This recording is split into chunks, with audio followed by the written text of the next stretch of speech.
Hi, I'm Eli, here on PTI with my co-hosts Dan and Troy. Lots of interesting stuff to talk about today. We're going to start with Ryan Fitzpatrick. Jets and Ryan Fitzpatrick obviously not reaching a deal yet. No reported deal in sight. Differing opinions on this one. Dan, you being a Jet fan, what do you think? I think they need Fitzpatrick. I don't think Geno Smith is going to be able to run the Jets offense like Fitzpatrick did. Fitzpatrick had a great season with the Jets this year, even though he blew it in the last game against the Bills. He had Brandon Marshall and Eric Decker alongside. Though Geno Smith will also have those great wide receivers to help him, he's not the same quarterback that Fitzpatrick is. I just think that Geno Smith has a much higher ceiling, and you drafted him as the quarterback of the future of your team. People make mistakes. And 10-6 the Jets were last year, and I think that's the ceiling for Ryan Fitzpatrick. You can never go farther than that with him. And if you can develop Geno Smith, hopefully you can actually make the playoffs. I don't think that's true because Geno Smith still, he's played I think 2-3 years now, and he played a game last year and he completely blew it against the Raiders. The Raiders were a good team last year, but we're not the best team. The Jets could have beaten the Raiders last year. Geno Smith completely was not anywhere as what anyone wanted him to be. He's not. I don't think he could run the Jets offense if he starts. It's just a bad situation for the Jets because Fitzpatrick, they need Fitzpatrick. So, would you rather them go with Bryce Petty or Christian Hackenberg if they can't get Fitzpatrick?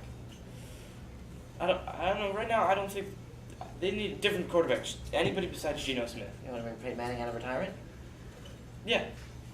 There we have Why not? Well, I think that Fitzpatrick last year wasn't supposed to be the starter. It was gonna be they were gonna go Geno Smith, and he unfortunately got punched in the face. Unfortunately. That's his fault. And God they bless were that they kid. he, they do trust him to lead the offense because they were gonna give him the job and they were gonna have him move forward with the team. And he does have all these great wide receivers around him, Eric Decker and Brandon Marshall. And I think that the only way they can get over the hump and maybe try to challenge the Patriots for an AFC East title is with a better than mediocre quarterback, which you can develop Geno Smith into, but can't do with Ryan Fitzpatrick. I think Fitzpatrick can still play great. He played a great season. 10-6, you most likely should make the playoffs if you're 10-6. It's an unfortunate year. The Patriots, even if Brady's not going to play the first 4 games of the year, Patriots are still a great team and most likely may only lose still like only 4 games this season. Not maybe in the first 4 games, but still 4 games. The Jets are not as high up as the Patriots, and Fitzpatrick has a chance to bring them close to the Patriots. I mean, 6 losses is pretty good. Could have made the playoffs. They didn't. Fitzpatrick should be on the team.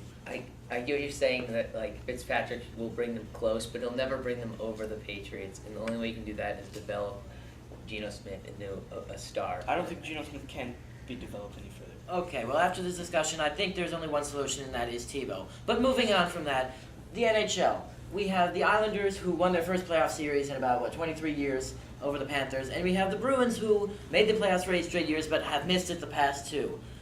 Kind of swinging on different slopes, but very interesting seasons coming for these 2 teams. Troy, we're going to start with you. Do you think the Bruins or the Islanders are going to have the better season this year? I think the Bruins will have the better season next year because they exceeded expectations this year with all their young guys coming in.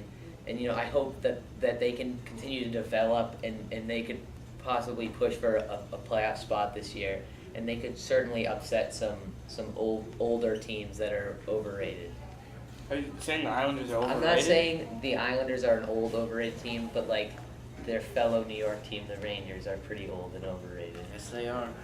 I agree with the overrated part about the Rangers sometimes. Most of the time, yes. But I think the Islanders will have a better season than the Bruins. They have young talent combined with some veteran players like Johnny Boychuk and Nick Leddy. Johnny Boychuk coming from the Boston Bruins. I think they have a better. They made the playoffs last year. They may have lost people like Kyle Oposo and Matt Martin, but they picked up people like Andrew Ladd and Jason Chimera. Yeah, well, you're talking about veteran presence, and the Bruins do have some of that. They still have a couple players remaining from their 2011 championship squad, and they know how to get there, and hopefully they can teach the young guys how to win the playoffs.